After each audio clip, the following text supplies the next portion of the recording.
Hi, Genesis Fisher here from Fisher Law Practice. We help businesses create happy work environments by dealing with office disputes. Today I have a few tips about how to prepare for a tough conversation in the office. So the first step to preparation is to figure out what you want to say and what you want to accomplish. Are you going to be talking about one topic, more than one topic? What are your goals for the conversation? Write all of these down. What do you anticipate the responses to be for what you want? If you have a sense of what the other person might say, write that down and kind of develop a response to that. So basically map out the conversation to make sure that what you want to talk about is covered and to kind of anticipate any roadblocks in the conversation. The second step is to prepare yourself emotionally for the conversation. If it's a tough conversation, then you might be dealing with anxiety, frustration, maybe you might be hurt in the conversation, or you might be sad, or you're worried, or I'm not sure. But think through what are the emotions that you might feel in the conversation and prepare yourself for them. Know that they will happen and kind of go through the self-talk about what would you do when that emotion comes up for you. When you're figuring that out, make sure you think about what's the best thing that could happen from this talk and what is the worst thing that could happen from this talk. So you're dealing with the best, which is wonderful, and what kind of emotional responses might come with that, and the worst, and what kind of emotional responses might come with that. And the reason why it's important to prepare for both, we often sometimes just focus on the negative, which is something that will actually keep us from having the conversation, because we're like, oh my goodness, this person's going to yell at me, it's going to be awful. But sometimes when we delay the conversation, we forget that really good things can come out of it. Maybe a pay raise, maybe a promotion, maybe we get to work on this project that we've dreamed about.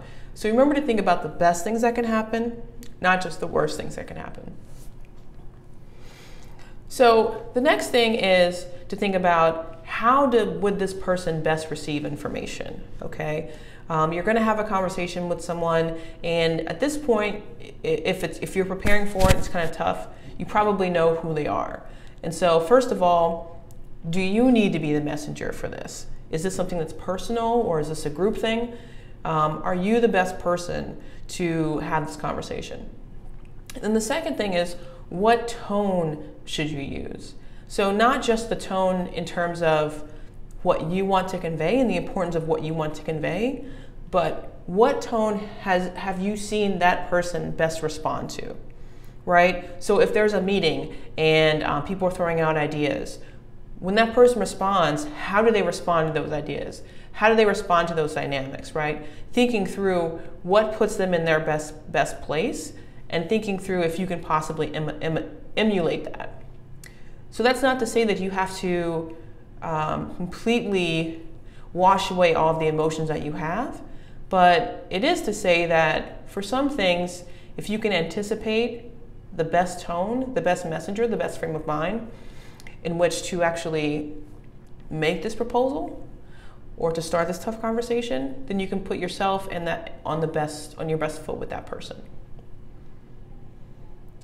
And then the last thing is to think about timing and location. So again, this is someone that you probably know. What is the best time of day to speak to this person? Are they a morning person? Are they an afternoon person? Are they an evening person? Right? It's a tough conversation, so you want to be able to approach them when they're at their best. You don't want to come up to them when they're running out the door to pick up their kids. You don't want to come up to them when they have a really tough meeting with their supervisors at 11. You don't want to come up to them at 11:30. So think about the timing in which that person is going to be their best. And then lastly, think about the location. Okay, if this is a professional conversation, then what location would work best for the two of you to have this chat? Is your office better? Is her office better? Is the conference room better? Is the bench outside the office better? Right? Think about what location puts you both in the best frame of mind to have this conversation. If it's a personal conversation, the same thing. It's better to have it at your house, their house, a coffee shop, a park. What location puts you at the best frame of mind for the discussion and puts them at the best frame of mind for the discussion? So I hope that these tips help. So the first is think through what you want to say and accomplish. The second is prepare yourself emotionally for the conversation. How does this person best receive information? And then the last one is, are you the right messenger? And then the timing and location of the conversation. So use those tips as a roadmap to prepare. And again, remember, we often think about the worst thing that could happen from the conversation, but tough conversations often produce really wonderful results too. So don't just think about the negative, think about the positive too. This has been Genesis Fisher from Fisher Law Practice. We help businesses create happy work environments by addressing office disputes. Have a great day.